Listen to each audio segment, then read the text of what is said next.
আসসালামু আলাইকুম। আশা করি তোমরা সবাই অনেক ভালো আছো। আমরা আলোচনা করতেছি right from a verb, SSC অথবা মেট্রিক। আলোচনা করব Sylhet board 2025। Complete the following text with right from a verbs given in the box. এখানে আমাদের কিছু ভার্ব দেওয়া আছে বক্সের মধ্যে, যেমন ড্যামেজ। ড্যামেজ শব্দের অর্থ হলো নষ্ট বা ক্ষতি করা। রেজাল্ট শব্দের অর্থ হলো ফলাফল। বি শব্দের অর্থ হলো অ্যামেজার ওয়াজওয়ের, সাধারণত এখানে অ্যামিজার ওয়াজারে যে কোনো একটা বসবে। রাইজ শব্দের অর্থ হলো উঠা। ট্রাই শব্দের অর্থ হলো চেষ্টা করা। ওভারকাম শব্দের অর্থ হলো এড়িয়ে যাওয়া, অতিক্রম করা। ব্রেড শব্দের অর্থ হলো রুটি বা খাদ্য। অ্যাক্ট শব্দের অর্থ হলো আচরণ করা। বইল শব্দের অর্থ হলো নির্মাণ করা।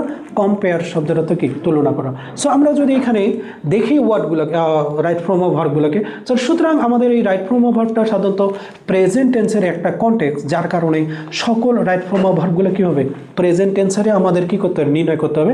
Self control is consider a great power, অর্থাৎ সেলফ কন্ট্রোল এটাকে বিবেচনা করা হয় একটা বড় শক্তি হিসাবে। সেলফ কন্ট্রোল ইজ আত্মনিয়ন্ত্রণ, যেটাকে বলা হয় সেলফ কন্ট্রোল, আত্মনিয়ন্ত্রণ। ইজ কনসিডারকে বিবেচনা করা হয় এ গ্রেট পাওয়ার, একটা অনেক বড় শক্তি হিসাবে। ইট ব্রিডস ইট ব্রিডস মানে এটা জন্ম দেয়। আদার্স ভার্চুস, অন্যান্য যতগুলো গুণাবলী আছে এই গুণাবলীকে কী করে জন্ম দেয়। It breeds all over all other virtues.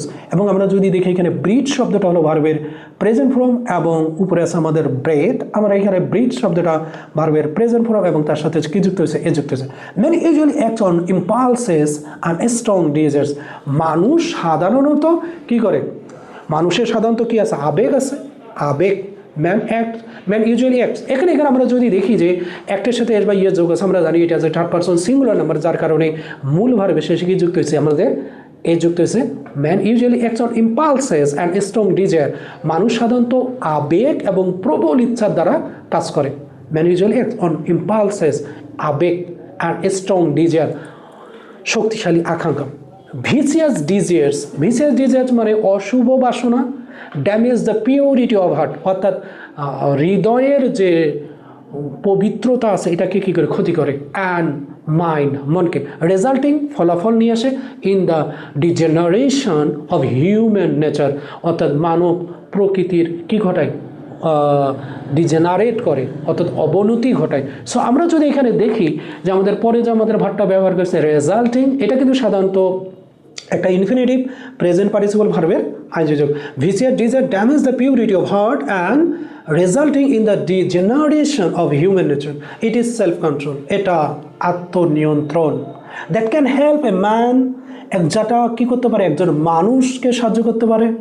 Build up a pure character, অর্থাৎ একটা শুদ্ধ, পরিশুদ্ধ বা পবিত্র চরিত্র তৈরি করতে সাহায্য করতে পারে। হুইচ ইজ ভেরি ইসেন্সিয়াল, যেটা খুবই প্রয়োজন। To rise above the level of ইনহিউম্যানিটি, সকল প্রকার অমানবিকতার বিরুদ্ধে, অমানবিকতার উপরে কী করে উঠে আসে।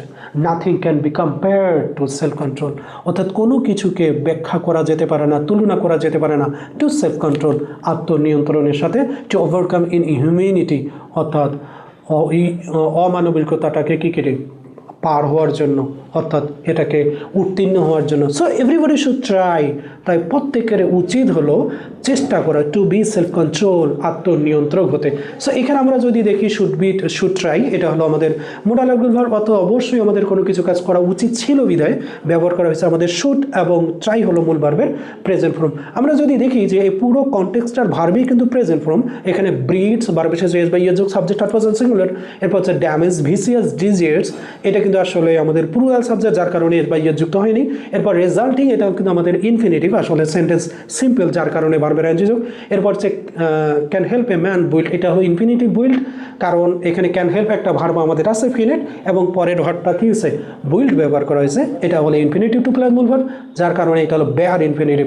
এরপর হচ্ছে ক্যান বি কম্পেয়ার্ড, এটা তুলনা করা যেতে পারে না, নাথিং, এটা হলো আমাদের অবজেক্ট হওয়ার কারণে আমাদের ভার্বের কী হয়েছে, প্যাসিভ গঠন করা হয়েছে। অ্যান্ড টু ওভারকাম, এটা হলো ইনফিনিটিভ। এরপরে শুড ট্রাই, এটা হলো মোডাল অক্সিলিয়ারি ভার্বের পরে কি, মূল ভার্বের present form. Okay, thank you, দেখা হচ্ছে পরবর্তী ক্লাস।